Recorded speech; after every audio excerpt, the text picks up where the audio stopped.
pensamos na igualdade, mas os direitos culturais também são um direito humano e são um direito humano muito importante.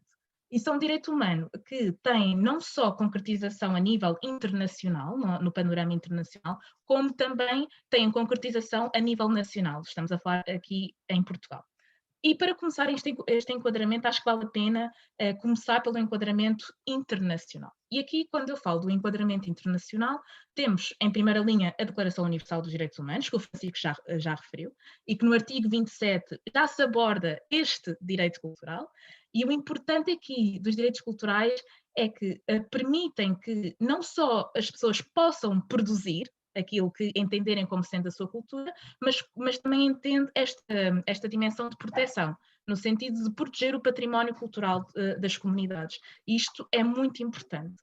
Depois, também é uma conexão com a Unesco que faz. Falo mais da Unesco porque de todas as agências da ONU é aquela que mais se preocupa com esta questão da cultura e mesmo da preservação da cultura. Também a Unesco, na sua declaração sobre a diversidade cultural de 2001, no seu artigo 5º, faz a conexão entre os direitos culturais e os direitos humanos, que é muito importante, e deixa claro que são inseparáveis. E este facto é muito relevante, porque, à primeira vista, como eu já disse, os direitos culturais não parecem um direito humano. Agora, em termos de, indo para além da Declaração Universal de Direitos Humanos e mesmo indo para além da Declaração de Diversidade Cultural da Unesco, também temos outras convenções no panorama internacional que eu considerei muito interessantes e que Portugal é signatário, como, por exemplo, a Convenção para a Proteção de Bens Culturais em caso de conflito armado, como também a Convenção relativa às medidas a adotar para proibir e impedir a importação, a exportação e a transferência ilícitas de propriedade cultural, e depois também a Convenção para a Proteção do Património Mundial, Cultural e Natural. Estas convenções, Portugal é signatário e também já mostra esta dimensão de proteção de património cultural, que aqui já se fala. Estas convenções, infelizmente, não se focam tanto na produção da cultura, focam-se mais na preservação da cultura, e é engraçado que quando se lê mais sobre estas convenções e sobre o trabalho da Unesco, uma das rácios, uma das razões por trás do trabalho da Unesco são os artistas. Ou seja, apesar de não existir este direito explícito, direto à arte, existe, por um lado, quando estamos a falar dos direitos culturais, esta rácio por trás do legislador e das pessoas que escrevem esta convenção de proteção dos artistas. Porque definitivamente nos últimos anos, em países que têm mais conflito armado, um dos grupos que têm sido alvo são os artistas. Isso também é uma coisa muito importante de notar e que eu gostava de enfatizar. Agora, descendo para o plano nacional, estas convenções, mesmo sendo no plano internacional, têm relevância aqui em Portugal, porque Portugal é signatário. Descendo aqui para o plano nacional, temos a nossa Constituição, vamos só focar na Constituição, apesar de, efetivamente, Portugal ter outras leis avulsas que abordam esta temática da cultura e da arte. Aqui, focando só em 2 artigos, que é, nós temos 2 artigos relevantes no âmbito dos direitos culturais, aqui em Portugal, temos o artigo 42 e o artigo 78. Então, no primeiro artigo que eu referi, que é o artigo 42, da liberdade de criação cultural, temos a dimensão clássica dos direitos, não é? Em que se está a conceder, ou pelo menos eu não gosto tanto de falar de conceder, como acho que é melhor dizer reconhecer, porque eu não acho que estes direitos são concedidos, são reconhecidos, são direitos que já existem. E depois, por um outro lado, temos uma dimensão de direito de prestação, com o artigo 78, que é de fruição e criação cultural. E este é assim, o panorama internacional e nacional. Porém, aqui, estes são os direitos culturais, não um direito à arte, mas como é que a arte entra aqui neste enquadramento jurídico? Então, por um lado, a cultura cria um espaço para a arte florescer, não é? Mas isto não é o suficiente, não é o suficiente. E é por isso que eu gosto de pensar que quando falamos destas intersecções entre a arte e os direitos humanos, devemos pensar em duas perspectivas. Por um lado, a arte depende dos direitos humanos para florescer, e, por um outro lado, a arte permite a concretização de outros direitos humanos e a denúncia a denúncia da violação desses mesmos direitos. Então, falando da primeira dimensão, aqui eu acho que o primeiro direito é os direitos culturais, que eu já falei. Contudo, apesar desta conexão ser direta e ser relevante, eu acho que aquela que é a mais profunda e aquela que acaba por ser aquela que acaba por justificar a arte é a liberdade de expressão, definitivamente que é.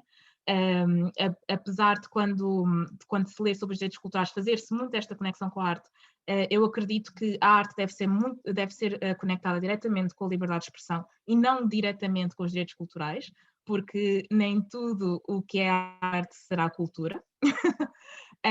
E aqui a arte vai depender da liberdade de expressão para que permita que os artistas possam ir contra o status quo, possam questionar os dogmas. E eu aqui tenho um conceito muito amplo de arte, não é? Estou a falar desde quadros a livros. A arte tem tido esse papel ao longo dos séculos e é muito importante continuarmos a garantir esse papel da arte, e um exemplo disso é mesmo, por exemplo, os quadros que foram feitos no âmbito da Guerra Civil Espanhola, que ainda, infelizmente, é uma guerra que não foi muito bem documentada, mas pronto, tivemos quadros muito bons, desde o Salvador Dalí ao Picasso, então esse é um exemplo de como precisamos de proteger os artistas para podermos denunciar os direitos humanos, quer dizer, não é denunciar os direitos humanos, denunciar violações dos direitos humanos, e aqui isto já se conecta à segunda parte da dimensão da arte nos direitos humanos, que é cada vez mais em tempos conturbados, como nós agora vimos com esta nova questão de Black Lives Matter e por aí fora, nós temos recorrido à arte para expressar questões sociais, não só para expressar, mas para denunciar situações sociais, como por exemplo Bob Dylan já fez com as suas músicas e que abordou assim o racismo sistémico no sistema judicial americano. Por isso a arte continua a ser muito relevante no que diz respeito à concretização dos direitos humanos, nem que seja pelo menos para chamar a atenção para tal. Por isso nós devemos começar. Quer dizer, eu acho que isto muita gente já vê os artistas assim, mas nós devemos garantir que as próximas gerações também têm em mente que os artistas são agentes dos direitos humanos e que também permitem esta mesma concretização. E este é o enquadramento jurídico, apesar da arte não ser um direito positivo, não ser um direito humano, tem um papel muito importante. Obrigada.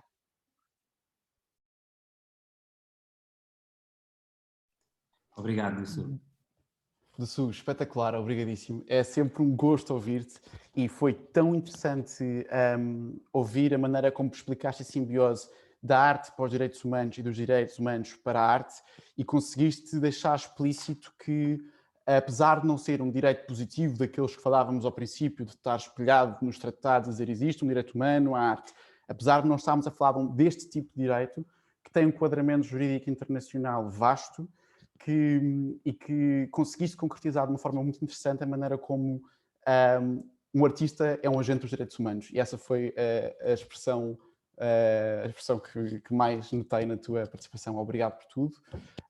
Assim sendo, começámos agora a conversar um bocadinho sobre exemplos concretos de produção artística. A Dussu já falou de livros, já falou de fotografias, e acho que não há ninguém melhor para falar sobre este tema do que o João Mota Guedes. O João Mota Guedes é o nosso próximo orador. Para as pessoas que se foram juntando, o João é artista e investigador, portanto traz-nos hoje aqui algumas imagens que retratam produções artísticas, de forma a conseguirmos tangibilizar um bocadinho esta discussão. Portanto, passo a palavra ao João. João, partilha connosco os seus pensamentos sobre o papel da arte na efetivação dos direitos humanos. Francisco, olha, muito obrigado pela introdução. Eu, uma vez que vamos falar de arte e vos queria mostrar algumas obras de arte, vou aqui partilhar um PowerPoint que fiz para a apresentação de hoje. Penso que seja visível. Queria, em primeiro lugar, agradecer a iniciativa entre a Posil e a Brutéria. Queria cumprimentar todo o painel e queria também cumprimentar todas as pessoas que nos acompanham. Bom, de facto, esta é uma grande questão, não é? Como pode a arte efetivar os direitos humanos? E, a meu ver, a arte pode efetivar os direitos humanos através de dois pontos. O primeiro, e a Dussu enunciou isso, é que a arte invoca diretamente os direitos humanos e, ao invocar, denuncia certas questões que de outro modo ficariam escondidas, ficariam obscuras. E, de uma segunda perspectiva, Porque a arte, ao invocar esses temas de direitos humanos, move as pessoas. Portanto, as pessoas, ao confrontarem-se com imagens que as causam um determinado impacto tão grande, consequentemente, têm uma ação, um comportamento que vai no sentido da luta pelos direitos e da reivindicação dos direitos humanos. Assim, deste modo, a minha apresentação vai-se focar sobretudo em mostrar algumas imagens, algumas obras de arte, tanto da época mais contemporânea como menos contemporânea, que de facto demonstram e ilustram esta ideia de que os direitos humanos podem estar contidos numa obra de arte. A primeira imagem que eu vos queria mostrar é a pintura Founding United States, que representa o momento da declaração da independência dos Estados Unidos. E esta imagem, esta pintura, revela uma ideia de direitos humanos que é muito diferente daquela que nós tínhamos hoje, porque na altura, quando a propósito da Declaração Universal dos Direitos Humanos do Homem e do Cidadão, o que se revela é que o conceito de cidadania e de direitos humanos é muito diferente dos dias de hoje, porque a pintura mostra cidadãos, mas cidadãos que são homens, que são brancos, que são iguais, que são ricos, que são proprietários. E esta ideia demonstra que os direitos humanos não são auto-evidentes, mas antes dependem de quem os vê. E se compararmos, por exemplo, esta imagem com esta litografia do pintor alemão Rugendas, que viajou por toda a América do Sul, retratando imagens de nativos e de escravos, fica muito claro, não é? Que, de facto, se por um lado os direitos humanos podem estar representados numa imagem, essa interpretação de direitos humanos depende sempre da perspectiva de quem a vê, de uma estética do receptor. Salientando que os direitos humanos não são auto-evidentes. É curioso que esta imagem, como aliás já foi extensivamente estudado por uma autora chamada Andrea Roca, brasileira, que demonstra ou demonstrou esses estudos, que esta pintura, esta litografia e muitos outros trabalhos deste autor contribuíram diretamente para que escravos e nativos se revoltassem e tomassem esses mesmos direitos, portanto, que exercessem diretamente os seus direitos humanos. Portanto, essa ideia que eu destacava inicialmente, de que por um lado a arte invoca os direitos humanos e depois a arte compele as pessoas a agir, portanto a arte tem essa capacidade de mover cada um de nós. E também é muito curioso pensar que se por um lado a primeira imagem que eu vos mostrei é uma imagem, digamos, de uma ideia estabilizadora de direitos humanos, uma ideia que estabiliza os direitos humanos através de conceitos como a cidadania, que, como eu referi, tem um escopo muito reduzido, aqui é exatamente o contrário. Aqui há uma perspectiva destabilizadora da obra de arte. A obra de arte compele as pessoas a agir e diferentemente da primeira imagem. Portanto, revela também que, não sendo os direitos humanos auto-evidentes, eles estão dependentes de cada um de nós que os vai ver. E salienta também esta ideia de que a arte move as pessoas, justamente da mesma forma como os trabalhos de Rugendas, como esta litografia, moveram escravos e nativos a revoltarem-se contra a situação de domínio colonial que existia no século XIX, na América Latina. Salientando, mais uma vez, o papel ativo que a arte pode ter na reivindicação e na luta pelos direitos. Queria passar a outra imagem. A do Sul falou em alguns exemplos, de outros serão muitos, claro, do Picasso, da Guernica, dos comedores de batatas, do fuzilamento do Goya, enfim, a história da arte está cheia de imagens e de obras de arte que de facto demonstram esta ideia. Mas esta imagem em particular, do artista Ai Weiwei, que está vivíssimo entre nós, contemporâneo, portanto, revela-me de facto um espelho da sociedade. A arte é um espelho da sociedade em que nós vivemos e levanta as questões contemporâneas que estão inerentes, que estão intrínsecas ao momento em que nós vivemos. Se na altura de Rugendas seriam mais as questões da escravatura e da luta e da desigualdade, hoje em dia questões como a crise dos refugiados são amplamente abordadas por vários artistas. Numa ideia que espelha que a arte é uma consequência do tempo presente, do momento em que nós vivemos. É curioso também destacar, aliás, como salientou o comissário Okoye Vezor, da 11ª documenta de Cassel, em 2012, que a arte e os direitos humanos, ou a ligação entre estética e ética, está cada vez mais presente no panorama da arte contemporânea. E, de facto, isto é imensamente verdade, porque podemos constatar ao longo dos últimos anos, se calhar desde os anos 80 até hoje em dia, uma questão cada vez maior e cada vez mais incisiva e sobre a arte, a falar de direitos humanos, portanto, sobre uma arte que não sendo politizada, é política porque espelha uma realidade contemporânea em todos os seus domínios, e incluindo esse domínio também da política, da vida política do que se passa. Gostava também, seguidamente, de vos mostrar outra imagem do Banksy, que esta imagem tem uma história curiosa, esta pintura, porque ela foi feita em 2009 e na altura chamava-se Question Time, mas num golpe genial, como sempre, Banksy, em 2018, mudou o nome da pintura para Devolved Parliament, a propósito da saída do Brexit. E na minha interpretação, esta pintura procura incidir claramente sobre o funcionamento do nosso sistema político, denunciando, consequentemente, questões de violações de direitos humanos e de certas incompreensões que se passam a nível político que, de outra forma, ficariam mais obscuras. Portanto, canaliza, compreende, denuncia, alerta as pessoas para essa realidade, desafiando o observador, quem vê, a um olhar sobre a sociedade. E isto reitera uma ideia que eu já, de alguma forma, enfatizei anteriormente, que é os direitos humanos não são autoevidentes, mas dependem justamente da capacidade de cada um de ver e de reconhecer esses mesmos direitos. E se os direitos humanos, ao longo da história, foram reconhecidos pelo ordenamento jurídico internacional, nacional, etc., é porque houve uma mudança de mentalidades que progressivamente possibilitou essa mesma mudança de conceito jurídico que estava previsto na lei. E, no meu entendimento, as obras de arte, sejam elas aqui, neste caso, obra plástica, mas livros, música, têm um papel ativo nessa construção dessa identidade, alertando, denunciando, muitas vezes, para violações de direitos humanos.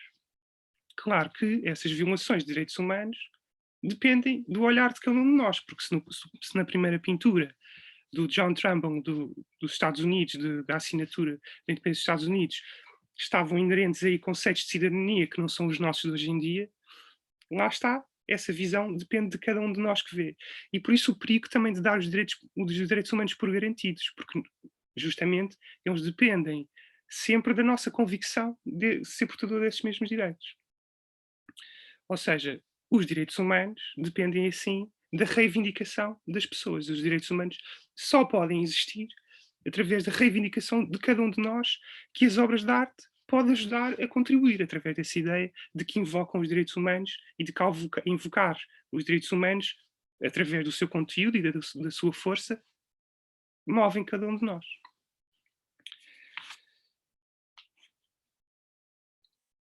Por fim, gostava de vos mostrar muito rapidamente nesta apresentação, um trabalho da artista Jenny Ozer, que tem um longo trabalho, uma longa obra a abordar questões de violação de direitos humanos, denunciar as mais variadas violações de direitos humanos.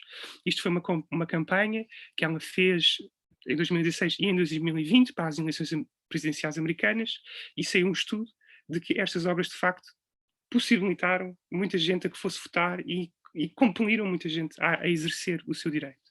Isto porque, como eu já indiquei ou dei a entender, os direitos humanos dependem da própria convicção de ser portador de direitos humanos. Portanto, se nós não acreditarmos que temos direitos humanos e se não os reivindicarmos politicamente, esses direitos humanos não são consagrados na lei, não são reconhecidos socialmente.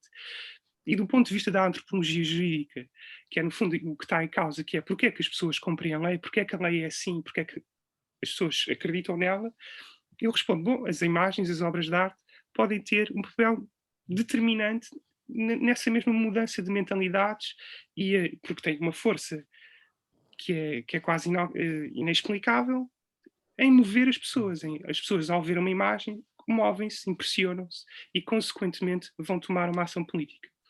Portanto, João, desculpa interromper-te, mas só para dizer que acabaste de passar os teus 10 minutos. Muito bem, vou concluir rapidamente. Obrigado. Portanto, as obras de arte efetivam os direitos humanos, em primeiro lugar, porque os invocam e depois porque, através da sua força, compelem as pessoas a uma ação. E isso, muito rapidamente, só para concluir, e essa ação é naturalmente o exercício da cidadania e a reivindicação de direitos, configura a obra de arte como uma ideia de encontro, como uma ideia de uma ponte que estabelece entre quem a vê e o conteúdo que está presente no objeto artístico. Muito obrigado pela vossa atenção. João, espetacular a apresentação.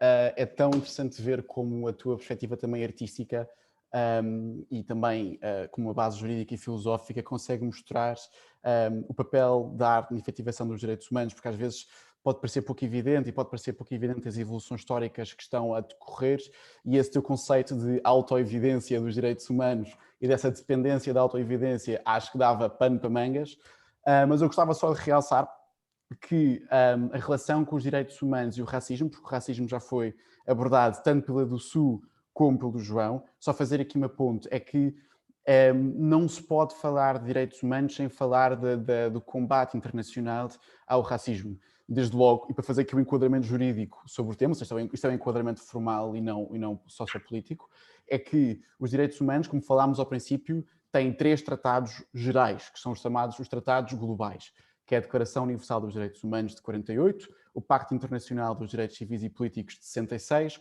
e o Pacto Internacional dos Direitos Económicos, Sociais e Culturais, também de 66, que a do Sul já falou. Só para fazer aqui a ponto, o que a do Sul e o João já falaram também, é que houve uma convenção internacional específica para a eliminação de todas as formas de discriminação racial. Ou seja, como é que o sistema dos direitos humanos e da ONU funciona?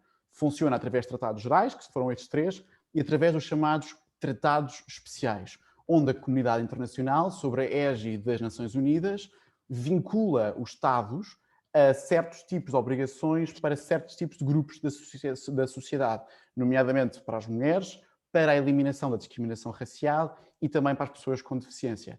E um desses tratados é precisamente a Convenção Internacional sobre a Eliminação de Todas as Formas de Discriminação Racial, de 65, que faz esta ponte dos direitos humanos para a luta da igualdade e da dignidade da pessoa humana, claro, como tão bem mostrou a do Sul e o João. Posto isto, a conversa está ótima e está a ser tão viva.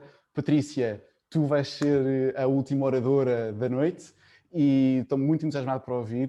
Para as pessoas que chegaram agora, a Patrícia tem uma simbiose espetacular entre setor privado e setor público e setor social.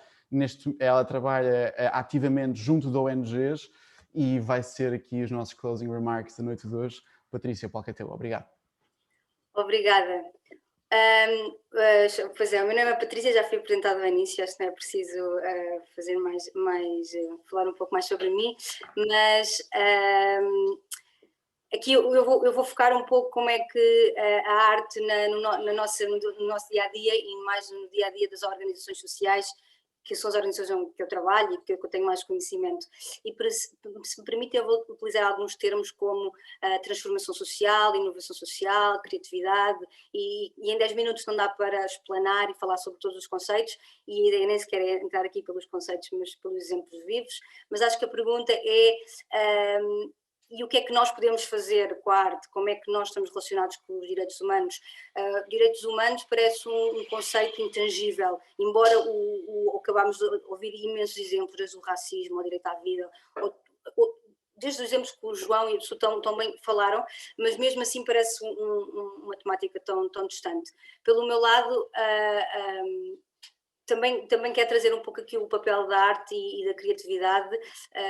A arte é o caminho que nos ajuda não só a divulgar o que está mal, mas também a celebrar, ou a criticar, ou a sensibilizar, e num tema que as pessoas gostam, que é tão falado como, por exemplo, a empatia, e quero entrar pelo tema da empatia mais como a nossa capacidade de compreender o outro. Portanto, a arte toca a todos, a arte toca a quem a faz, e para quem serve, e nem sempre, às vezes utilizamos e podemos utilizar a arte de um ponto de vista para sensibilizar, mas também, por exemplo, para trabalhar, no caso dentro de organizações que trabalham para beneficiários muito específicos, por exemplo, crianças, e como transformar a vida dessas crianças ou das pessoas que estão dentro dessas organizações.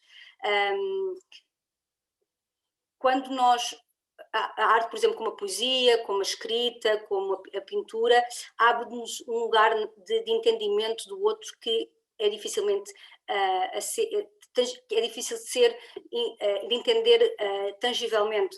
Quando alguém nos conta sobre uma situação que tenha passado, ou de racismo, ou de uma pessoa que tenha estado, esteja numa situação de asilo, como é que essa pessoa consegue explicar a sua situação? E às vezes a arte, e temos artistas magníficos que são as melhores pessoas para nos porem nos seus pés, na forma como eles veem ou sentem ou vivem essa realidade que por mais que seja explicada de um ponto racional, é impossível nós conseguirmos entrar no mundo de alguém apenas por uma explicação de um livro. Portanto, a arte a arte é o livro que nos deixa mergulhar no mundo do outro. Eu trabalho com várias organizações e como o Francisco mencionou há pouco, eu estive a viajar durante mais ou menos 1 ano e meio e estive a fazer consultoria em várias organizações sociais e muitas delas trabalham crianças e educação, crianças em estado de extrema pobreza, com familiares que não têm em trabalhos e um tema que é sempre muito, há muitos temas, mas este é um tema que acho que vai falar a muita gente e há muitas pessoas, há muitas organizações, como todos, acho que a maioria de nós sabemos, que procuram voluntários no inglês, não é? E isso é uma vitrine, não é? É uma vitrine para atrair pessoas e atrair o mundo. Não estou a dizer todas as organizações, estou a falar das organizações que eu conheci e que eu conheço, e não estou a dizer que são todas, mas o inglês, isto foi só uma ferramenta de vitrine para mostrar o que é que aquelas crianças precisam. E mais do que as crianças precisem do inglês, que obviamente que precisam do mundo e precisam de conhecer o que é que há mais para dar a conhecer às crianças o conjunto das possibilidades e que sonhar seja um conjunto de possibilidades infinitas. E como é que muitas dessas organizações fazem? E eu vi desde Malásia, Filipinas, Camboja, Peru, Colômbia, todas elas, de formas diferentes, apelam a elementos artísticos, desde música, desde filmes, desde fazer algo com as mãos, trabalhos manuais, todas essas ferramentas, e agora permitam-me usar aqui a arte como uma ferramenta para dar um mundo de possibilidades às crianças. E não só as crianças percepcionam o mundo de outra forma, mas também, claro, também aos adultos, assim como nós. Portanto, em muitas das organizações em que eu ainda trabalho hoje, a arte funciona como uma transformação social. Se por um lado a arte pode servir para o comum mortal que neste momento está a ser ativo em nenhuma ONG ou em nenhum trabalho voluntário e que fica mais consciente do que é que se passa e ficar mais consciente não é só saber o que é que se passa, mas é como apreender da perspectiva do outro e através das suas regras. Portanto, se por um lado a arte faz isso a nós, que pelo menos a maioria de nós que neste momento não está ativa em nenhum destes trabalhos nas ONGs, também faz às pessoas que estão dentro das ONGs, porque há trabalho que é necessário fazer. O melhor trabalho que se faz é através de... O melhor trabalho que fazem transformação e inovação social depende do quão nós conseguimos chegar ao outro. Acho que isso, aliás, até é transversal a várias profissões, não é? Nós sabemos que a relação com o outro é primordial, desde um advogado até um médico, um professor, mas obviamente aqui no campo da transformação social e das ONGs e associações, etc., é quanto melhor compreendemos o outro, melhor é o nosso trabalho. E compreender não é ler só nos livros, não é? Compreender é compreender os outros e perceber como é que chegamos até eles e como é que nós próprios nos conseguimos mudar de forma a que possamos estar ao nível deles. E vou aqui trazer um bocadinho o ponto também, porque temos pouco tempo, da criatividade e da inovação social. A inovação social é basicamente resolver problemas já existentes de formas mais criativas, que hoje ainda não foram utilizadas.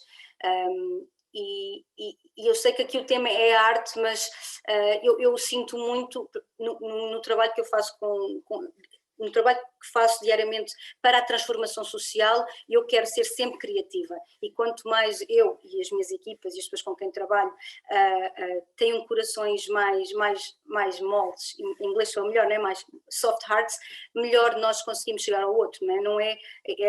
É ótimo todas as frameworks de transformação social, todas as teorias da mudança que podemos seguir e que é importante seguir, mas o caminho não quer de A para B, uma teoria da mudança que nos diz, olha, para criarmos mudança nesta comunidade, vamos seguir este esquema. Esse esquema serve são princípios, são só princípios para nos guiarmos, e depois temos de ir com a nossa intuição e o nosso conhecimento da realidade e da realidade do indivíduo. E essa junção. Portanto, quanto mais expandimos a nossa consciência, a nossa elasticidade do nosso cérebro, quanto mais conexões conseguimos criar e quanto mais interseções entre as várias realidades conseguimos fazer, mais capacidade temos para imaginar. E para resolver problemas, que é o nosso dia-a-dia, temos que ter muita imaginação e ter muita capacidade para interceptar soluções existentes, para criar melhores soluções. Quando estamos a falar de inovação social, falamos em fazer melhor todos os dias. Falamos em fazer o que já fazemos, mas todos os dias um bocadinho melhor. E quanto mais conseguimos chegar ao outro, melhor vai ser o nosso trabalho. Porque no final da linha, o nosso trabalho é sobre que o outro fique transformado, e nós, não é? Também, sempre no processo, mas no final da linha é que a vida de alguém que seja melhor. Hoje estamos a falar de direitos humanos, não falamos do ambiente, o mesmo se aplica ao ambiente, não é? Mas isso é outro tema. Portanto, há uma iniciativa na Índia que se chama The Magic Buzz, e há inúmeras iniciativas, e eu só falo desta, mas há de uma iniciativa de acho que é um homem canadiano que estava a trabalhar na Índia por um período e para uma empresa, e no seu tempo disponível jogava futebol. Então os miúdos daquela zona eu jogava futebol com os seus colegas de trabalho, e os miúdos aproximavam-se lá do campo de futebol e ficavam-se tipo a espreitar à espera. Então, quando é que me convidas? E ele convidou esse grupo de crianças, e começaram a jogar, e ele, como parte do seu tempo disponível, o seu free time, esse senhor começou a treinar esse grupo de jovens. Entretanto, começou a perceber que eram jovens que não tinham sítio para viver, viviam em slums, e então passavam muito tempo fora de casa. Então ele começou a desenvolver uma equipa, uma pequena equipa, e começar a treinar com os miúdos começaram sempre a aparecer e criar ali uma pequena comunidade. Entretanto, compreendeu que também ele trabalhava numa empresa na área do corporate, que nada tinha a ver com transformação social, e ele também percebeu que havia muitas escolas prontas para receber crianças, mas as escolas estavam vazias. Portanto, havia e há uma questão altamente desafiante de abandono escolar na Índia. E ele pensou, como é que eu posso criativamente e trazer os miúdos para a escola, sendo que a escola não tinha que ser aquela escola física. Portanto, e aqui, perdoa-me, não é um exemplo de arte específica de como é que a arte, mas é como é que criativamente ele trouxe as crianças de volta à escola. Aqui nós temos que pensar de forma diferente, e ele pensou, bem, se calhar eu não tenho que levar as crianças à escola, mas a escola vem até às crianças. Então criou o Magic Buzz, que tinha um critério. Vocês vocês podem fazer parte dos treinos de futebol, vocês podem vir sempre que quiserem, mas têm que vir neste autocarro e estudarem e acabarem até, acho que até ao 12º ano. E esse foi o commitment que os miúdos faziam com as pessoas do Magic Buzz. E isso foi uma forma criativa e altamente reconhecida na Índia. Foi uma das, acho que houve um ano que ganhou como melhor ideia de empreendedorismo social da Índia.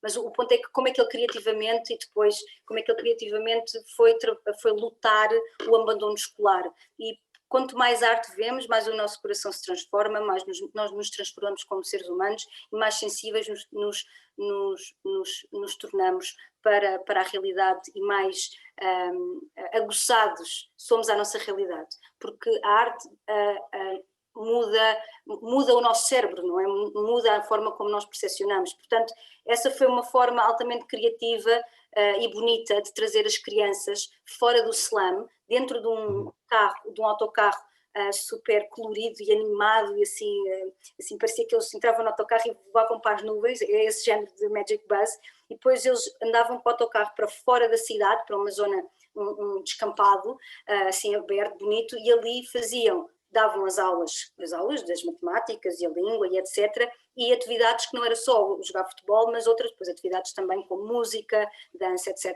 Portanto, eu vou aqui trazer um bocadinho, eu quero aqui misturar um bocadinho o tema da criatividade com a arte. Francisco, desculpa, quantos minutos é que eu tenho? Poucos, Patrícia, okay. Eu agora mesmo interromper-te. Está bem, então eu termino. Isto para dizer que a arte é um caminho para a expressão do nosso mundo interior. Por um lado, para a do artista, de como é que ele se expressa e como é que ele vê o mundo e como é que ele nos pode ensinar da forma como ele vê o mundo, o que é que ele está a ver que nós não estamos a conseguir ver, como é que ele é meu professor, como é que a arte me ensina a ser melhor pessoa, e por outro, a arte como forma de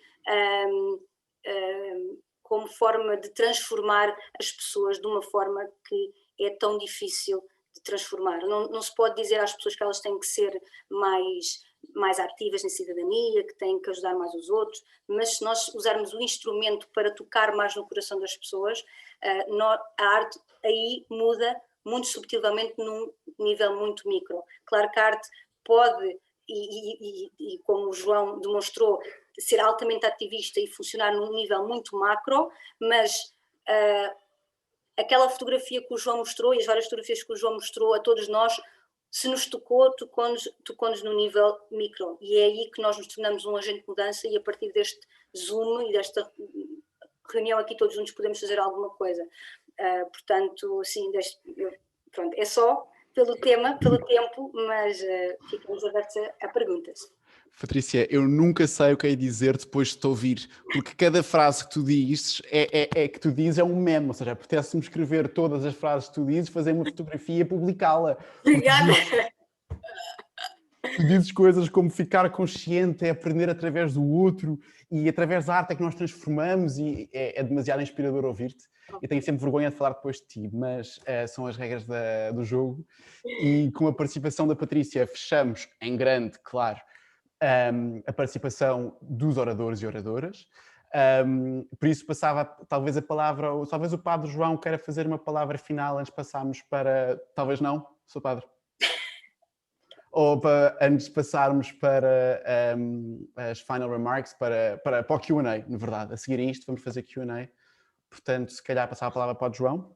Eu podia só dar aqui, antes de mais agradecer muito, porque de facto muita riqueza e aspectos muito diferentes desta mesma questão, e isso é ótimo. Mas se calhar dar continuidade aqui fazendo uma pergunta ou fazendo aqui eco disto que acabaste de dizer, Patrícia, quando falavas do mundo interior, de um aspecto também muito importante que tem vindo a ser trabalhado também como arte engajada, arte que trabalha em realidades sociais mais desfavorecidas. Há aqui um lugar muito importante de Charneira, e digo isto de uma forma muito rápida, do que falaste do mundo interior, ou seja, de estabelecer linguagens, atribuir e oferecer gramáticas diferentes, nomeadamente na educação, claro, gramáticas diferentes para nomear o tal mundo interior. Portanto, há uma percentagem, muitas vezes muito pequenina, nas escolas, nos nossos grupos, aquelas pessoas nos grupos de educação que nos vão chegando, há uma percentagem muito pequenina de artistas ou de pessoas com uma espécie de sensibilidade para o mundo do artístico. E, de facto, a gramática artística tem que lhes ser oferecida, porque não vão conseguir encontrar-se, dizer-se, expressar-se, cumprir-se, não é, como seres humanos, se não a tiverem. Portanto, há aqui uma questão essencial de plataforma de salvação humana, de facto, porque é uma salvação espiritual, é uma salvação do mundo interior. A pessoa só se sabe dizer se tiver uma gramática, e a gramática do mundo da arte, na sua variedade inacreditável que existe, que oferece isso. E, portanto, gostei muito e pronto, é só aqui uma espécie de continuação por terem cortado o tempo. Não. É para comentar ou é para deixar uma pergunta? Pergunto aqui aos nossos líderes da Poesiu, tanto a Mafalda como ao Martim, se gostavam de dar correr as perguntas que tenham sido feitas no chat, se abrimos agora a todos, ou então se posso já passar a palavra à Patrícia e deixar a Patrícia comentar. Patrícia, força. Olha, obrigada, João, e não podia mais, não podias dizer melhor, até porque já estamos aqui num grupo que é muita gente e temos aqui uns apaixonados por arte, portanto, após temos de tudo, dos pintores, dos escultores, dos músicos. Eu, pelo meu lado, eu apesar de ter estudado piano durante 10 anos, portanto, acho que desenvolvi também a minha sensibilidade durante esse tempo, em que a música tinha que ser posta por cores, cada nota tinha que dar uma cor, portanto acho que comecei de miúda a pensar no mundo um bocadinho sim com cores, mas eu tenho uma tendência para a poesia e dizem que os poetas, eu tenho assim uma paixão enorme por poesia, e dizem que os poetas são dos melhores, e peço desculpa aos grandes apaixonados de escultura e pintura, mas os melhores ativistas sociais, porque eles descrevem o mundo como ninguém. E eles descrevem por palavras. Obviamente a música e a dança, tudo faz parte, mas eu tenho uma tendência à poesia e efetivamente há muitas pessoas que têm o dom da palavra e têm a facilidade de exprimir aquilo que sentem, mas a maioria das pessoas não está aí cheia de palavras de conseguir explicar o mundo de dentro, não é? E acho que se nós conseguirmos, e acho que os poetas têm uma capacidade genial de o fazer. E depois a coisa muito positiva disso é que nós temos muitos artistas, que eu acho que é uma subcamada, temos muitos artistas que são têm uma sensibilidade tão aguçada e tão honesta, que é o mais importante, tão honesta, que eles fazem transformação social e criam impacto nos outros sem sequer se aperceberem e sem ser esse o seu objetivo último. Obviamente que sim, adoro a arte que está altamente direcionada em criar diferença, gosto mesmo, bora todos juntos fazer isso, depois há todos os outros que transformam sem se saber que estão a transformar, porque o seu próprio mundo interior é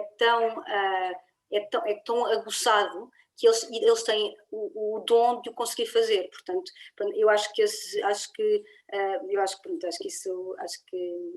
temos muita sorte em ter pessoas assim que conseguem fazer. Patrícia, espetacular. Eu gostava apenas de só circle back num tópico que foi dito há pouco. Há pouco falámos que havia tratados de direitos humanos especiais. Eu sei que isto é um bocadinho fora do tema, mas também acho que é importante definirmos que também existe uma convenção específica para os direitos das crianças. Ou seja, é um daqueles tratados especiais de direitos humanos estabelecidos só para as crianças. E isto, Patrícia, também desenha um bocadinho sobre a tua história na Índia, também desenha um bocadinho sobre o testemunho que deste. Mas agora passava a palavra aqui aos diretores da Poesiu, ao Martim e à Mafalda, para depois conseguirmos também organizar aqui um bocadinho o Q&A. Obrigado a todos.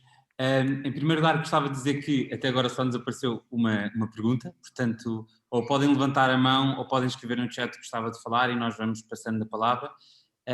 Mas agradecer a todos que falaram, pronto, o complemento do Padre João, e gostava de passar agora a palavra à Joana Varela-Cito, que é também da equipa de organização destas conversas, que vai estrear aqui as perguntas. Olá, obrigada. Obrigada aos três, foi mesmo inspirador, obrigada mesmo. E eu acho que se calhar a minha pergunta é talvez um bocadinho uma provocação, porque a próxima conversa da Poesiu é sobre o tema de se a arte comunica ou se a arte se transforma ou não em prol da comunicação, não é? E portanto eu acho que os três que falaram hoje e tão bem, falaram disso. Eu acho que a do Sul muito relacionado com o Black Lives Matter e de que maneira que a arte comunicou nesse exemplo claro. O João falou em coisas mais, se calhar, mais menos palpáveis, como a arte move as pessoas, ou a arte pode se tornar como um espelho da sociedade.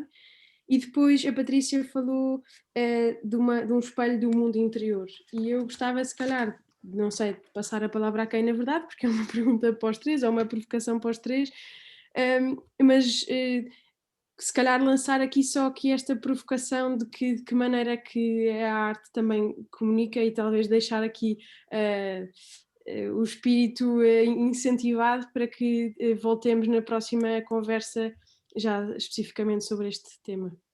Obrigada. Vai, João. Eu não falo porque a Joana a mim nem sequer me considerou, portanto, obrigado, Joana. Temos que fazer a minha ao João. Força, Estou uma no ar. Não, acho que pode take the lead. Agora, força.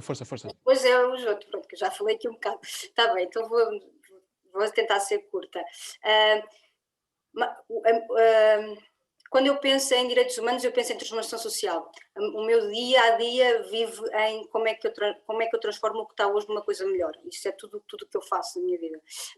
E a transformação social, que eu acredito que é um processo que tem que ser uma mudança sustentável, ou seja, é algo que eu faça hoje que transforme, mas que continue a perdurar nos próximos 5, 10, 15 anos, e aqui fala-se tanto de sustentabilidade, e sustentabilidade é um tema não só do ambiente, portanto, quando falamos de transformação sustentável, este caminho da transformação, este caminho da mudança é um caminho muito lento, é muito subtil e é invisível.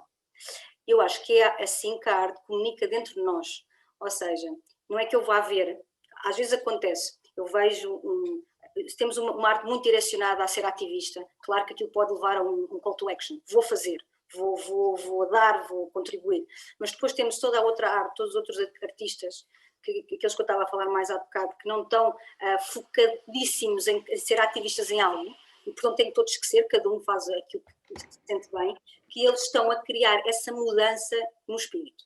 Porque se nós queremos uma mudança sustentável, nós isto aqui é uma opinião muito pessoal, não mudamos sistemas, mas mudamos as suas pessoas.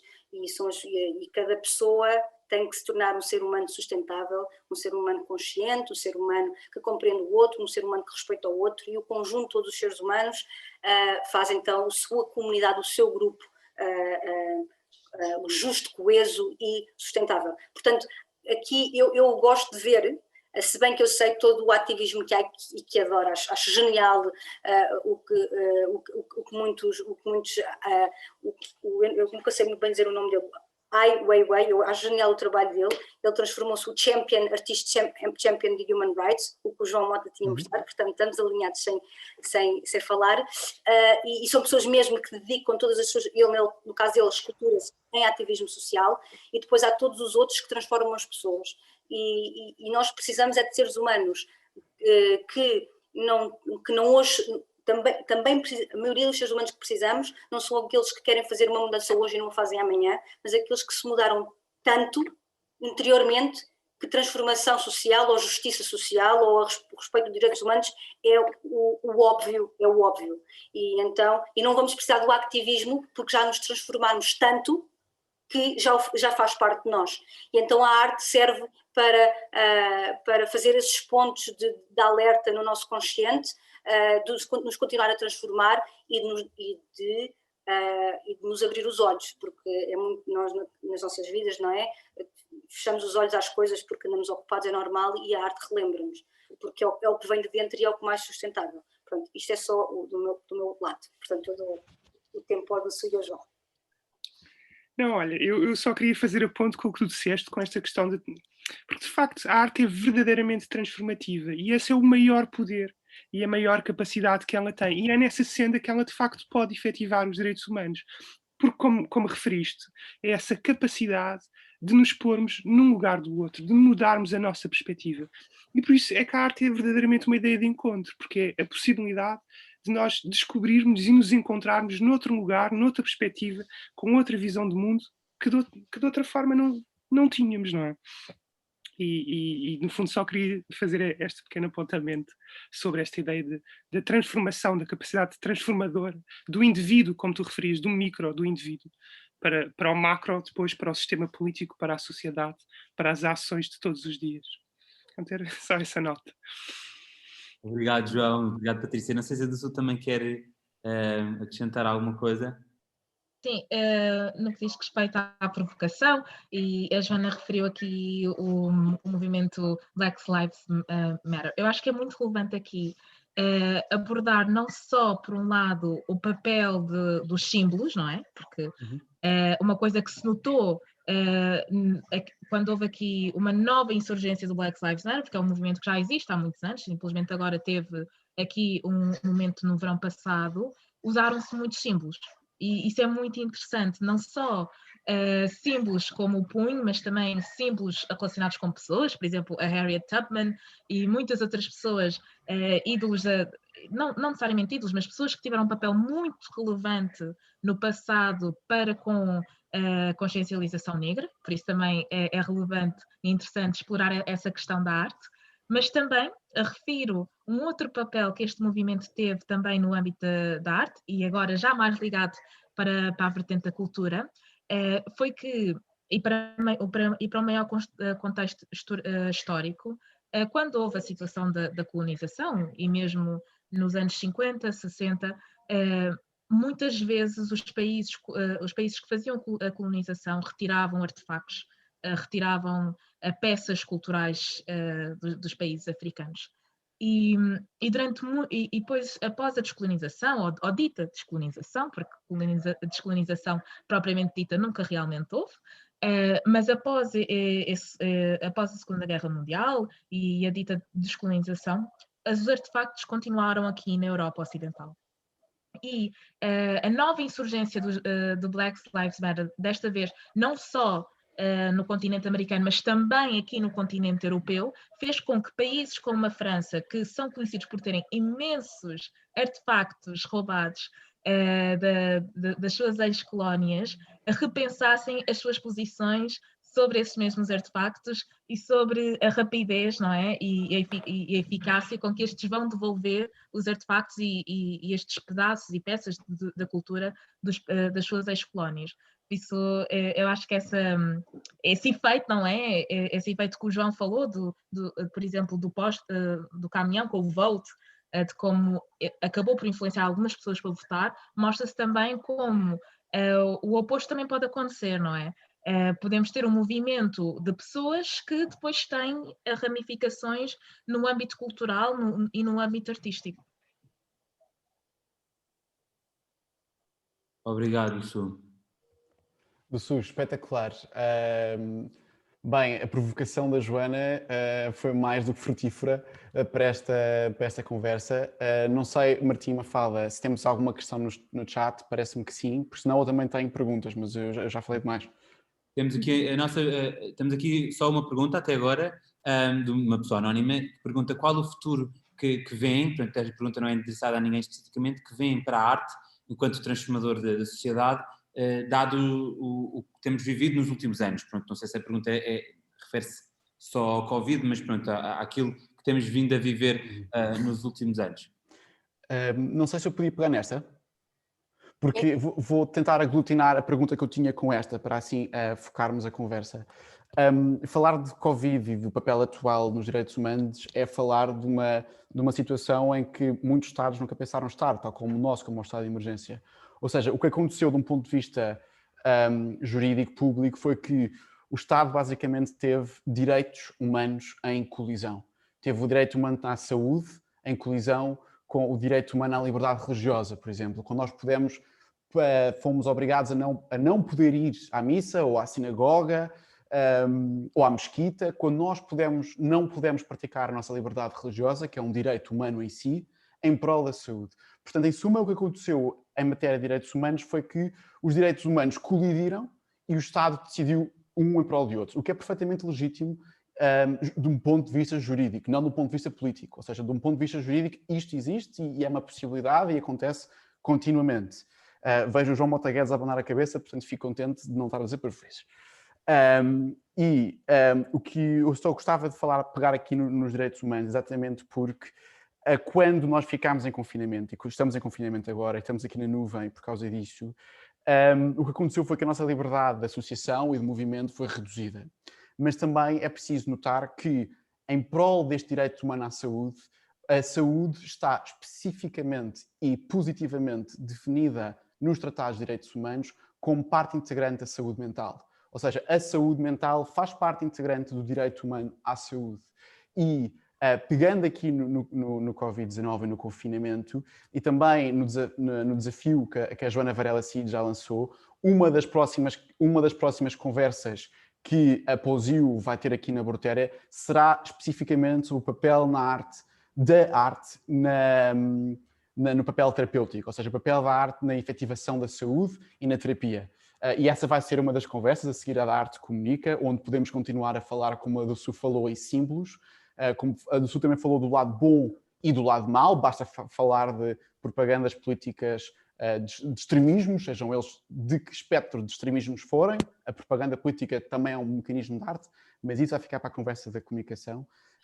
E gostava só aqui de lançar este desafio também para se juntarem a nós para falar de o que é que isto do confinamento e do Covid-19, que foi feito em prol do direito humano à saúde física, claro, e bem, e legitimamente, qual é que é a implicação na saúde mental e também o papel da arte nisto tudo, que também tem um papel preponderante.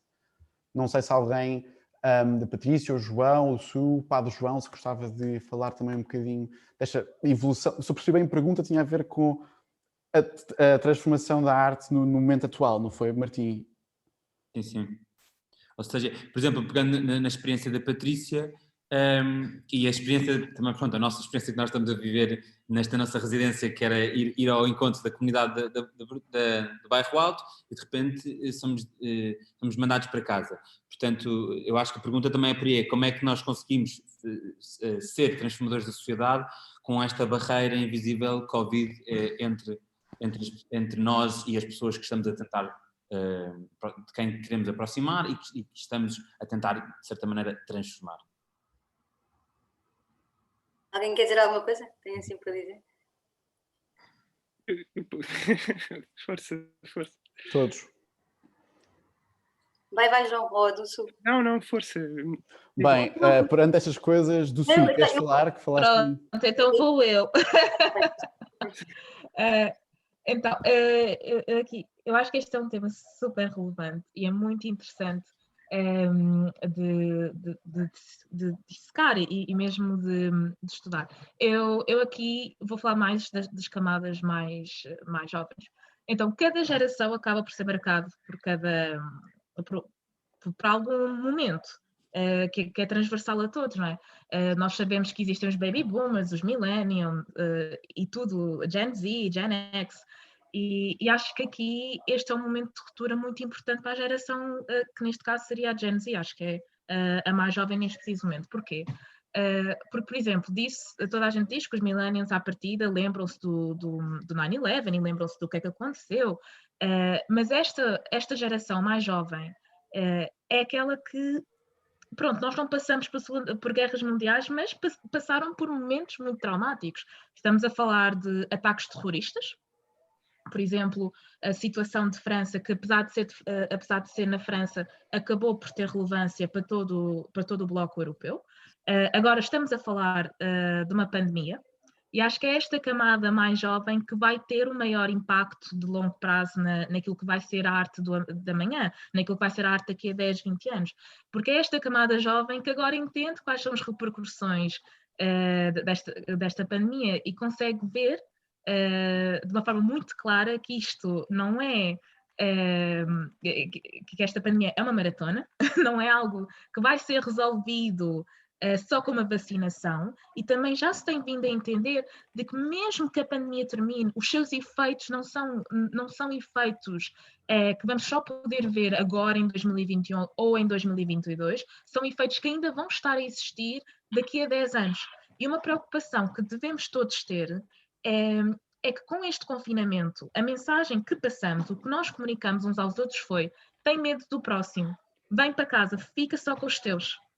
E isto, eu acho, não é? Isto é só um palpite meu, Isto definitivamente vai se expressar nesta geração de agora. Isto vai se expressar na política, isto vai se expressar a nível pessoal, nas relações, na forma como nós nos relacionamos com os outros, porque é esse o efeito da pandemia. É esse o efeito que esta quarentena tem sobre nós. E é muito importante termos a intenção, a camada mais jovem.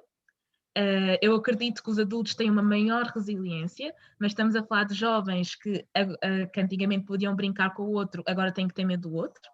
Estamos a falar de pessoas que tinham aulas das 8 às 5 e agora a rotina quebrou-se por completo. E estamos a falar de danos de saúde mental que vão ser muito difíceis de identificar agora, não é algo que nós vamos conseguir identificar agora, e isso, um grande exemplo é o efeito que se tem vindo a estudar, que a crise de 2008 teve nos millennials. Parece uma coisa, parece uma coisa fora do normal, parece uma coisa longe, mas não é. Teve um efeito não só das pessoas que estavam a estudar naquela altura, ou pessoas que estavam a começar o seu percurso profissional naquela altura, como teve efeitos mesmo passado 10 anos, e mesmo quando se fala da rixa entre os boomers e os millennials, o que está em causa são que viveram momentos completamente diferentes. E esta rixa entre os mais jovens vai ser muito relevante. E pronto, faço este ênfase aqui. Obrigado, Su.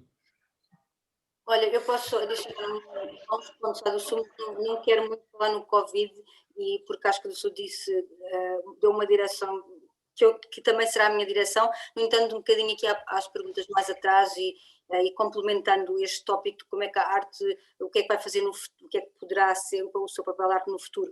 Eu acho que desafios sociais sempre existiram. A humanidade sofre problemas sociais, não é? Nós não temos um mundo equilibrado. E a arte teve sempre o papel de abanar consciências e dar a conhecer.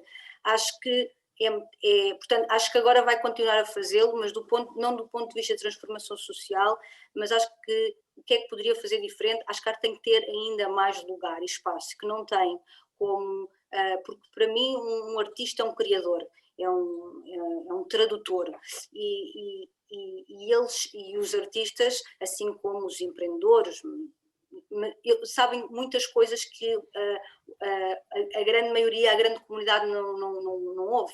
Primeiro porque não tem a sensibilidade para ouvir e às vezes não tem a disponibilidade para o fazer, e porque não é imediato. Portanto, acho que mais do que agora, saúde mental é um tema, já era um tema. Ironicamente, o Covid veio mesmo falar de saúde mental à mesa. E ainda bem que agora podemos falar de saúde mental à mesa e que alguém diz, senti-me muito em baixo aqui na altura, já estou perto de um burnout. É bom que as pessoas digam isto e que estejamos atentos. E, portanto, que o Covid ao menos tenha trazido este tema e que então continuemos a usar a arte para resolver problemas sociais. Acho que o ponto é continuar a criar espaço para que isso aconteça, porque a arte é sempre o espaço os espaços criativos, os criadores, etc., no final da linha, no final da fila. E acho que se agora estamos mesmo, e se toda a gente assume que estamos perante um desafio mundial, mais uma vez, porque agora não é só saúde mental, mas são as desigualdades. É óbvio que não é todas as crianças têm computadores em casa, é óbvio que nem toda a gente tem acesso à internet, é óbvio que como é que os países do hemisfério sul vão ter acesso à vacina se não podem pagar. Agora já é um tema comum, não é um tema que, pois acontece qualquer coisa ali na Tailândia, acontece qualquer coisa ali no Myanmar, há uma crise de refugiados, portanto estes temas continuam a ser distantes, mas agora o fator é comum, que é o Covid, e então que se dê mais espaço à arte para poder falar sobre estes temas e elucidar o que é que faz a diferença entre uma criança não ter um computador e ter um computador. Portanto, a resposta não é direta, mas por favor deem mais espaço à arte para fazer essa divulgação, não é? E explanarem o que é que está essas desigualdades. Mas passo a palavra ao João. Obrigado, Patrícia.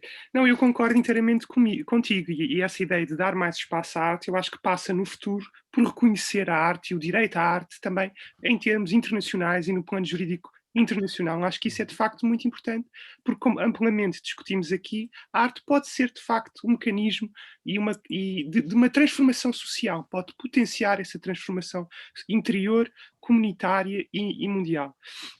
E por isso, só também um pouco em resposta à pergunta sobre agora Covid, o que é que vamos ter na arte nos próximos anos? Bom, eu acho que fica mais ou menos claro que a arte, de alguma forma, sempre foi política, porque a arte é sobre a vida, é sobre a existência humana e a existência humana também, uns com os outros em comunidade. Portanto, naturalmente, e que a arte será cada vez mais política, pensou, ou com esse foco, até como demonstrou aquela citação do Oku Envezor, comissário da Documenta de Cação de 2002. Estamos em 2021 e temos constatado, quer dizer, cada vez mais uma preocupação dos artistas e um trabalho artístico socialmente comprometido e sobre estas questões de arte e direitos humanos. E é isso. Espetacular, João. Obrigado a todos. Eu gostava só de notar que nós tínhamos planeado que a conversa terminasse por volta das 8h30, portanto estamos completamente dentro do tempo do Q&A. Martim e Mafalda, passo-vos a palavra, gostavam de dizer? Vamos passar a primeira palavra aqui ao Padre João, antes de concluirmos. Estamos aqui a discutir. Sim, não, tenho vontade de falar, mas não sou, ou seja, não sou especialista. Só apontar duas coisas. Uma primeira é que, de facto, acabou de sair um livro sobre este tema, Arte e Política, a persistência da obra de arte, da Documenta. A revista Porteira vai fazer uma pequena nota de uma recensão sobre isto, sobre este livro, vale a pena. Trata exatamente sobre isto de uma forma assim um bocado densa e difícil, porém, só uma questão, não me parece propriamente novo que o problema entre os artistas e a representação política do trabalho de arte, o lugar político da obra de arte. É uma questão, sobretudo, muito interessante nos anos 60 e 70 e 80 da América Latina, muito interessante. E de facto não é nada fácil, porque acho que o que aqui foi dito, se calhar que consegue ser uma boa chave de leitura, pelo menos é aquela para a qual tenho andado a tentar encontrar como resposta, é esta de que o artista não pode ser alguém ao serviço, ou subjugado, ou ao serviço de uma narrativa, de um discurso, de uma ideologia. Portanto, o artista tem necessariamente que ser alguém que, por via de uma transformação interior, séria, verdadeira, isso estará patente na obra, isso será espelhado na obra. Isto para dizer o quê? De facto, é difícil encontrar grandes artistas que sejam altamente políticos, enormes artistas na história, porque muitos deles foram absorvidos pelo próprio discurso político. Ou seja, como é muito difícil, se calhar, os grandes artistas que estiveram ao serviço do discurso religioso, por exemplo, muitos dedicaram-se a fazer pequenas repetições e, por mais preciosa que fosse a técnica, por mais acabado que fosse o seu trabalho artístico, estavam ao serviço de uma encomenda. E isso fez com que não conseguissem exatamente emanar uma outra força vital que será a própria do artista. Isto para dizer só que, de facto, o trabalho artístico político terá que vir exatamente da mesma fonte, portanto, da fonte da necessidade artística deste mistério, que acaba por ser um mistério de haver gente que produz símbolos. E a questão do símbolo acho que vai ser uma boa discussão para a próxima, porque sim, levantaste um problema enorme sobre os objetos que andam aí transviados e desviados dos seus sítios, e é muito interessante mesmo como problema, mas pronto, fica para a próxima. Posso só adicionar um ponto, e porque eu queria dizer há bocado uma coisa e não ia dizer, mas já que o João disse, eu vou comentar. Acho que deixemos os artistas fazerem o seu trabalho, que é os se expressarem a forma como veem o mundo. E acho que, mais uma vez, é muito útil de vez em quando termos artistas que são ativistas, e é maravilhoso tê-los, todos os filmes produzidos. Uma mulher que Quênia, o nome dela é Hanuni Kayu, mas tem um filme fenomenal sobre a homossexualidade no Quênia. Depois o filme dela foi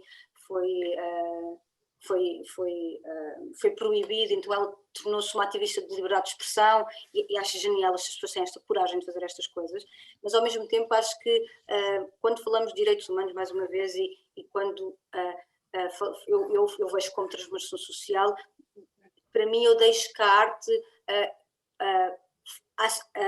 aconteça como ela tem que acontecer, e por um lado sim a necessidade de ter a arte ativa, mas por outro a ser uma arte ativista, mas por outro deixar que ela deixe fazer o seu caminho, porque se aquilo que nós pomos é o que está dentro de nós, e aquilo que está dentro de nós é uma forma empática de ver o mundo, de respeitar o outro, é isso que vai ser, o produto disso, o resultado só pode ser isso, não pode ser o contrário. E se tivermos artistas, assim como temos não é os maus artistas, mas a arte negativa, que há um bocado foi mencionado, peço desculpa, mas falamos na arte positiva, se temos estes artistas altamente sensíveis e que conseguem traduzir o mundo de uma forma como ninguém, então que se deixe fazer lá à forma deles, sem agendas, para que lentamente e sustentavelmente isso vá-nos mudando interiormente, e só assim é que nós podemos ser agentes de mudança na nossa sociedade. É o que eu digo, a seguir à Patrícia não sabe o que é que há a dizer, há sempre estes momentos. Ela acaba sempre com estes chavões de agora somos todos agentes de mudança. E pronto.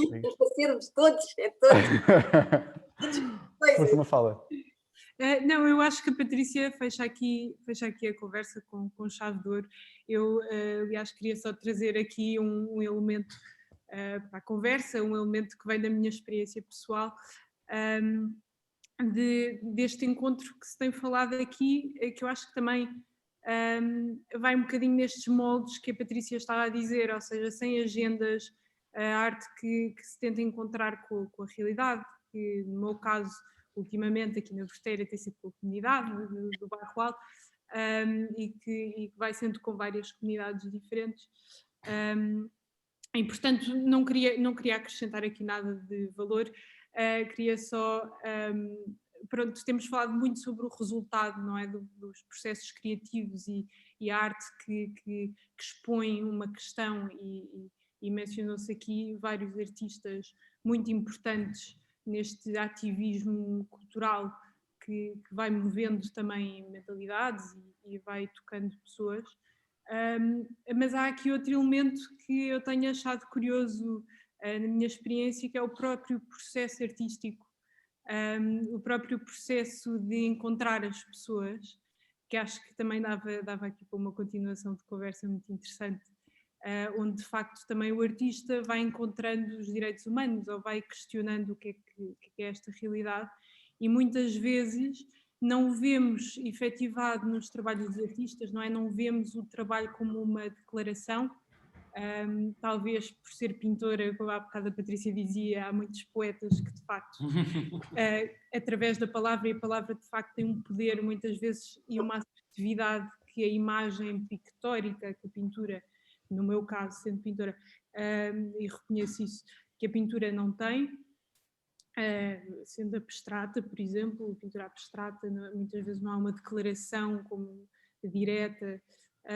Mas de facto só queria deixar este comentário de que tem sido muito interessante encontrar no processo meu e de outros artistas este tocar sensibilidades, e que muitas vezes pronto, não se encontra no resultado final, e acho muito interessante, queria só partilhar isto, e tenho pena de partilhar agora depois da intervenção da Patrícia, porque acho que podemos ter acabado assim. Não. Eu também queria aproveitar uma coisa que a Dussu e a Patrícia falaram, que é esta questão da saúde mental, que também é muito importante neste momento de Covid. E o que, não sei se acompanharam o que aconteceu no Reino Unido, que um dos membros do governo britânico sugeriu que os artistas retreinassem, como não podem trabalhar em isolamento, que retreinassem. E isto mostrou uma cultura de de desprezo para a cultura.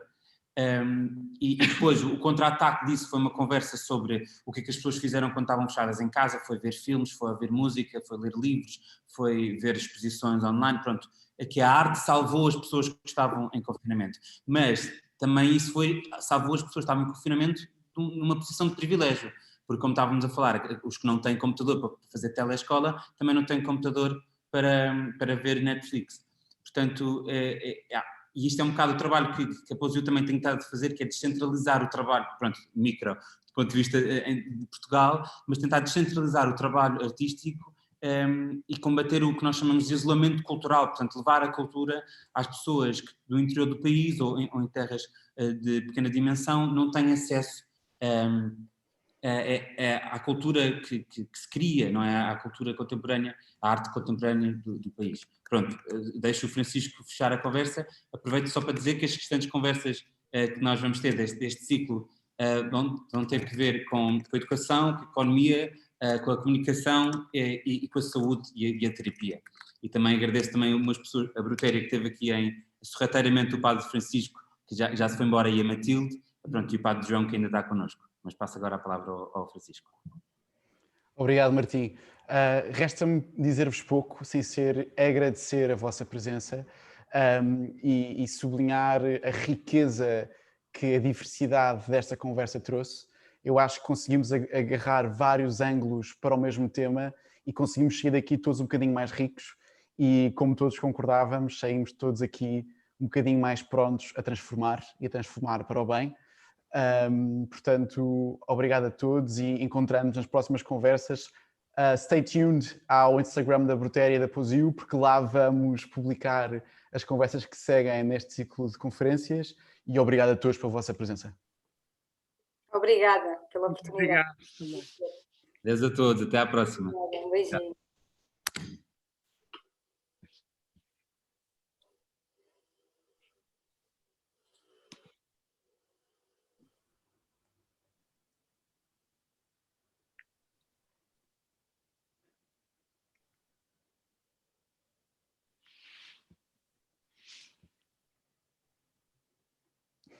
Uma pessoa tem que fazer isto como... Eu adoro este final. Ficas a conversar, não é?